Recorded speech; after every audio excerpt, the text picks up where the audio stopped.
Hello दोस्तों, कैसे हैं आप सभी। स्वागत है आपका हमारे यूट्यूब चैनल मेहरवा से पढ़ाई पर। दोस्तों, जैसा कि आप जानते हैं कि इतिहास की इन वीडियो की श्रृंखलाओं के माध्यम से हम लोग भारतीय इतिहास को पढ़ने का काम कर रहे हैं तथा पिछले वीडियोज में हमने अपने इतिहास से जुड़े हुए जो भी पॉइंट्स थे, जैसे इतिहास के वर्गीकरण के बारे में हमने पढ़ा, किस तरह से इतिहास को वर्गीकृत किया जाता है प्रागैतिहासिक काल, आदि ऐतिहासिक काल और ऐतिहासिक काल में। दोस्तों, हमने पढ़ा है कि प्रागैतिहासिक काल में हम लोग पाषाण काल को तथा उससे जुड़े हुए इंपॉर्टेंट पॉइंट्स को पढ़ते हैं तथा आदि ऐतिहासिक काल में हमने सिंधु घाटी सभ्यता से जुड़े हुए पॉइंट्स को देखा है।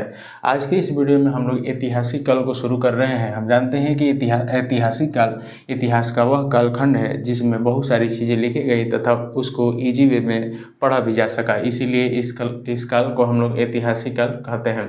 अर्थात ऐतिहासिक काल खंड के बारे में हम लोग सबसे पहले वैदिक सभ्यता को पढ़ते हैं, क्योंकि वैदिक सभ्यता में वेदों की रचना हुई तथा उन वेदों को सही तरीके से पढ़ा जा सका। इसीलिए वेदों का जो कालखंड है, जो वैदिक सभ्यता का कालखंड है, वो ऐतिहासिक कालखंड का हिस्सा माना जाता है। तो आइए दोस्तों, हम लोग इसमें वैदिक सभ्यता को पढ़ेंगे, क्योंकि ऐतिहासिक काल का सबसे इम्पोर्टेंट जो पॉइंट है वो वैदिक काल है। और वो जो मतलब कि वैदिक सभ्यता का जो कालखंड है, यानी कि जो वैदिक काल है, वो ऐतिहासिक कालखंड का सबसे बड़ा हिस्सा माना जाता है। तो आइए हम लोग देखते हैं कि वैदिक काल किसे कहते हैं। दोस्तों, वैदिक काल इतिहास का वह कालखंड है जिस समय वेदों की रचना हुई, और मूल रूप से इसका जो समय है वो 1500 BC से लेकर के 600 BC तक माना जाता है। तो 1500 BC से लेकर 600 BC तक का जो टाइम पीरियड है उसी को हम लोग वैदिक काल के नाम से जानते हैं। और वैदिक काल में वेदों के पठन पाठन और रचना के क्रम में भारत में जिस तरह की सभ्यता का विकास हुआ उसे हम लोग वैदिक सभ्यता का नाम देते हैं। अर्थात वैदिक काल में जिस सभ्यता का विकास भारत में देखने को मिला वही सभ्यता वैदिक काल के नाम से प्रख्यात हुई। और वैदिक सभ्यता के विकास में कहीं ना कहीं आर्यों का योगदान था। अब ये आर्य कौन थे, तो आर्यों के संबंध में जर्मन भाषाविद जो कि प्रसिद्ध रहे अपने आप में, मैक्स मुलर ने कहा है कि ये आर्य मध्य एशिया के रहने वाले थे जो अपने आप में श्रेष्ठ हुआ करते थे। दोस्तों, आर्य का अर्थ भी श्रेष्ठ होता है। तो आर्य जो थे वो मध्य एशिया के रहने वाले थे जो अपने आप में श्रेष्ठ थे। और यही मैक्स मुलर के अनुसार भारत में सबसे पहले सप्त सिंधु प्रदेश में आकर के बसते हैं। दोस्तों, सप्त सिंधु प्रदेश कौन सा है, तो सप्त सिंधु का अर्थ होता है 7 नदियों की भूमि। हम जानते हैं कि भारत का जो पंजाब और जो अफ़गानिस्तान क्षेत्र है, चूँकि अफ़गानिस्तान भी उस समय भारत का ही हिस्सा हुआ करता था, तो यह जो क्षेत्र है वो सिंधु नदी तथा उसकी सहायक नदियों के क्षेत्र में आता है, जिसमें सतलज, रावी, ब्यास इत्यादि का नाम देखा जा सकता है। तो सबसे पहले मैक्स मुलर के अनुसार जो आर्य थे वो मध्य एशिया के रहने वाले थे, और मध्य एशिया से होते हुए सबसे पहले वो भारत में सप्त सिंधु प्रदेश में आते हैं तथा यहाँ पर आकर के वे लोग एक नए तरह की सभ्यता का विकास करते हैं सिंधु सभ्यता के पतन के बाद, जिसे वैदिक सभ्यता कहा जाता है। तो वैदिक सभ्यता से जुड़े हुए पॉइंट सबसे पहले ये है कि वैदिक सभ्यता क्या है। तो वैदिक सभ्यता एक ऐसी सभ्यता है जिसका विकास आर्यों के द्वारा भारत में देखने को मिलता है, और यह सभ्यता वैदिक काल में देखने को मिलती है जिसका समय 1500 BC से लेकर के 600 BC तक का है। तो याद रखेंगे दोस्तों इस पॉइंट को कि मैक्स मुलर ने आर्यों का निवास स्थान किसे बताया है, तो मध्य एशिया को बताया है। तथा आर्य सबसे पहले भारत के किस प्रांत में आकर बसते हैं, तो सप्त सिंधु प्रदेश अर्थात 7 नदियों के वो क्षेत्र में आकर के बसते हैं। दोस्तों, वैदिक सभ्यता से जुड़ा हुआ एक पॉइंट ये है कि यह एक ग्रामीण सभ्यता थी। हमने सिंधु घाटी सभ्यता के बारे में पढ़ा है कि वह एक नगरीय सभ्यता थी जिसमें नगरों का विकास ग्रिड सिस्टम के तहत हुआ था। लेकिन दोस्तों, यहाँ पर चूँकि कहीं भी शहर का उल्लेख नहीं मिलता है, कहीं भी किला का उल्लेख नहीं मिलता है, और कहीं भी पक्की सड़कों का उल्लेख नहीं है, इसीलिए कहीं ना कहीं इस सभ्यता को हम लोग ग्रामीण सभ्यता कह सकते हैं। चूँकि यहाँ पर रहने वाले लोग भी, वैदिक सभ्यता में रहने वाले लोग, चाहे वो आर्य हो चाहे वो आम नागरिक हो, वो गाँव में रहा करते थे, इसीलिए यह सभ्यता कहीं ना कहीं ग्रामीण सभ्यता थी। तो सिंधु घाटी सभ्यता और वैदिक सभ्यता में अंतर ये था कि वो एक नगरीय सभ्यता अर्थात शहरी सभ्यता थी, जबकि यह एक ग्रामीण सभ्यता हुआ करती थी। दोस्तों, वैदिक सभ्यता में और वैदिक काल में लोगों का जो मेन पेशा था वो कहीं ना कहीं पशुपालन था और कृषि था। तो यहाँ के लोगों का मेन पेशा जो था वो पशुपालन था और कृषि था। दोस्तों हम आपको बता दें कि वैदिक सभ्यता जो है इसको हम लोग पढ़ने की दृष्टि से 2 वर्गों में बांट देते हैं, जिसमें एक वर्ग ऋग वैदिक काल, जिसे हम लोग जिसका जो टाइम पीरियड है वो 1500 BC से लेकर के 1000 BC तक का है, और उत्तर वैदिक काल जो कि 1000 से 600 BC तक का टाइम पीरियड है, उस तरह से करके हम लोग पढ़ते हैं। यानी कि इसी 1500 से 600 को एक बार 1500 से 1000 और एक बार 1000 से 600 तक करके पढ़ते हैं हम लोग, ताकि इसकी अंडरस्टैंडिंग को बेहतर बना सके। और इसको बांट करके पढ़ने का एक अन्य भी कारण ये है दोस्तों, क्योंकि ऋग वैदिक काल में लोगों के जीवन का जो प्रवृत्ति था, लोग जिस तरह से रहते थे, और उत्तर वैदिक काल में लोग जिस तरह से रहते थे, उसमें काफ़ी सारा अंतर दिखाई देता है। ऋग वैदिक काल में लोगों के जो सामाजिक स्थिति थी और उत्तर वैदिक काल में जो स्थिति थी वो बाद में चल करके बहुत ज़्यादा बदल गई थी। इसीलिए अर्थात ऋग वैदिक काल से जब वो उत्तर वैदिक काल में जाते हैं तो इनके जीवन में बहुत कुछ सुधार होता है, बहुत सारे चेंजेज आते हैं। इसीलिए हम लोग इसको अलग अलग 2 सेक्शन में बांट करके पढ़ते हैं। तो वैदिक काल को हम लोग 2 वर्गों में बांटते हैं, ऋग वैदिक काल और उत्तर वैदिक काल। तो चलिए इस पॉइंट को हम लोग देखते हैं। तो दोस्तों हमने पढ़ा कि जो वैदिक सभ्यता थी या वैदिक काल के जो लोग थे, वो मूल रूप से उनका जो मेन पेशा था वो पशुपालन और कृषि था। आर्यों की जो भाषा हुआ करती दोस्तों वो संस्कृत हुआ करती थी। संस्कृत के पक्ष में कहा जाता है कि यह एक देवताओं की भाषा थी, और चूंकि जो आर्य थे वो संस्कृत बोलते थे, इसीलिए वे अपने आप को श्रेष्ठ मानते थे। देवताओं की भाषा का इस्तेमाल करने के कारण ये अपने आप को श्रेष्ठ मानते थे। दोस्तों भारत के वैसे निवासी जिनको संस्कृत नहीं आती थी, और जनरली अगर देखें हम लोग तो भारत के उस समय किसी भी नागरिक को संस्कृत नहीं आती थी। संस्कृत केवल आर्यों को आती थी, जो कि भारत के रहने वाले नहीं थे, वो मध्य एशिया के क्षेत्र से भारत में आए थे। तो इन लोगों को संस्कृत आती थी, जबकि भारत के मूल नागरिकों को संस्कृत नहीं आती थी। इसीलिए इनको अनार्य अथवा निम्न कह के संबोधित किया गया है। तो जिन लोगों को संस्कृत नहीं आती थी उनको अनार्य कहा जाता था अथवा निम्न कह के संबोधित किया जाता था। दोस्तों अगर हम भारत को देखें तो भारत को हम लोग 2 हिस्सों में बांट देते हैं। ऊपर वाले क्षेत्र को हम लोग उत्तर भारत और नीचे वाले क्षेत्र को दक्षिण भारत कहते हैं।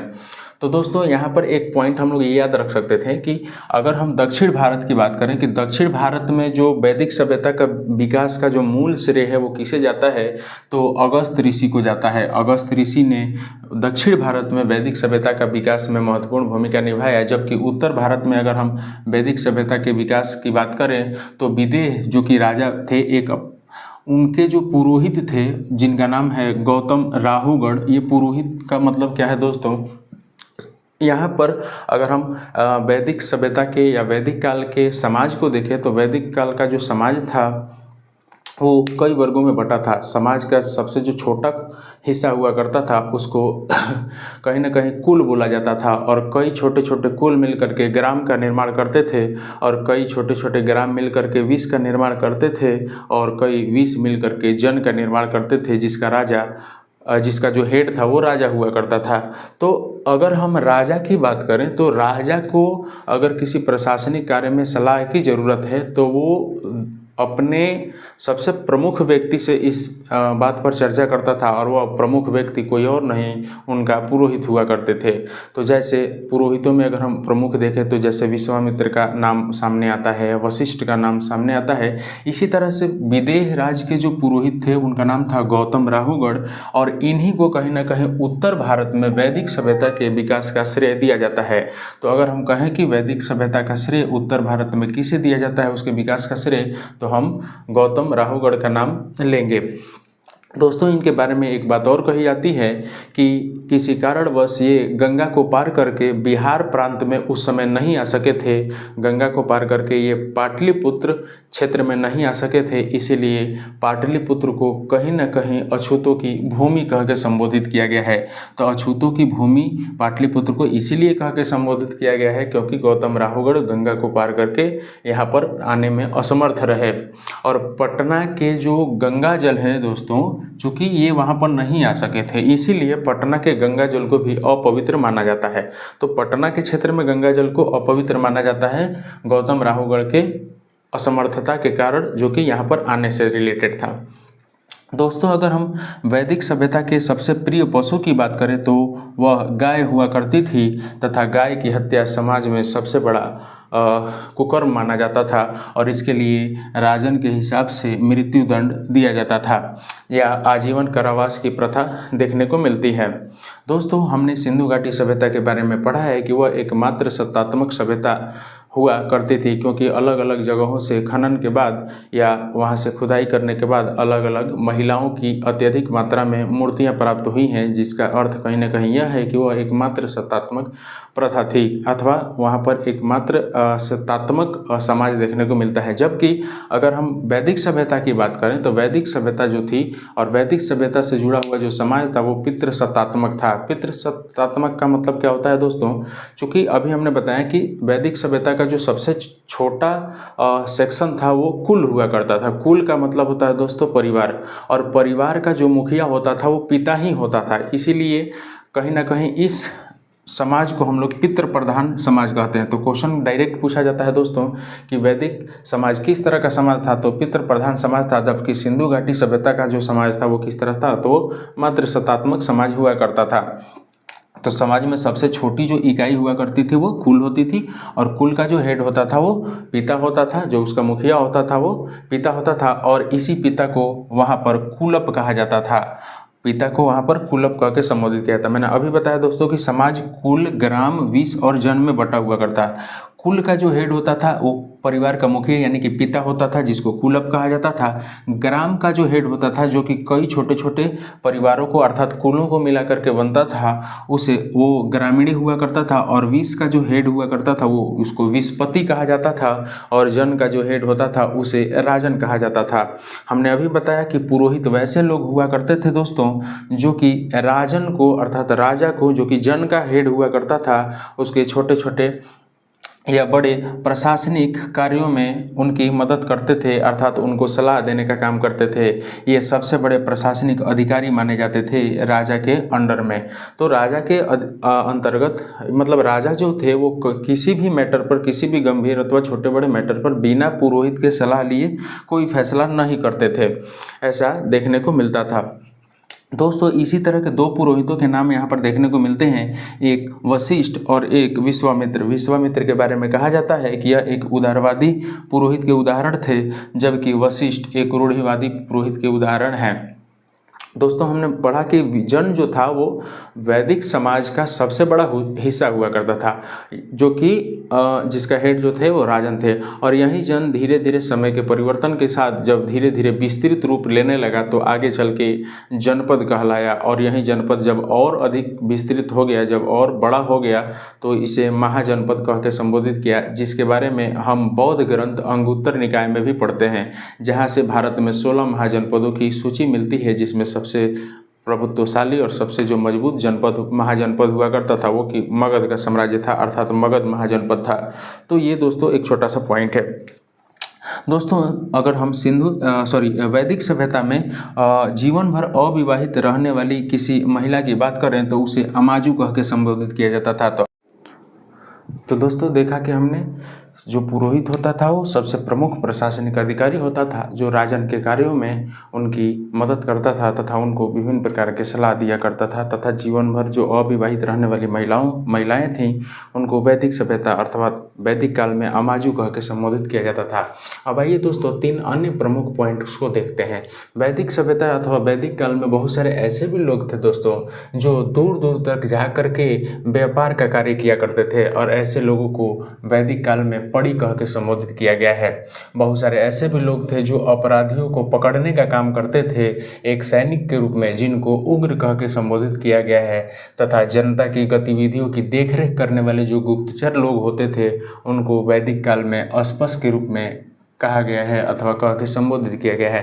तो 3 यहाँ पर वर्ड्स याद रखेंगे दोस्तों नए। एक पड़ी जो कि व्यापार करता था दूर दूर तक जा करके, और जो उग्र होता था वो अपराधियों को पकड़ने का काम करते थे, तथा जो अस्पष्ट होते थे वो जनता की गतिविधि पर नज़र रखते थे, अर्थात एक तरह से गुप्तचर का काम करते थे, तथा इन गतिविधियों के बारे में वो राजा को आगाह किया करते थे समय समय पर, ताकि राजा जान सके कि जनता उनके बारे में किस तरह का विचार अथवा किस तरह का ख्याल रखती है। तो दोस्तों, इस तरह के इन सभी पॉइंट्स को हमने कवर किया। दोस्तों, यह एक बेसिक वीडियो है वैदिक सभ्यता के बारे में, ताकि हम इस वैदिक सभ्यता से जुड़े हुए बेसिक थीम को समझ सकें कि आखिर इसमें किस तरह की चीज़ें पढ़नी है। अब आगे आने वाले वीडियो में हमने जैसा कि अभी बताया है कि वैदिक सभ्यता का जो उत्तर वैदिक काल रहा और जो ऋग वैदिक काल रहा, इसमें बहुत सारे अंतर देखने को मिलते हैं। ऋग वैदिक काल से जब हम उत्तर वैदिक काल की ओर बढ़ते हैं तो बहुत सारे परिवर्तन दिखाई देते हैं दोस्तों।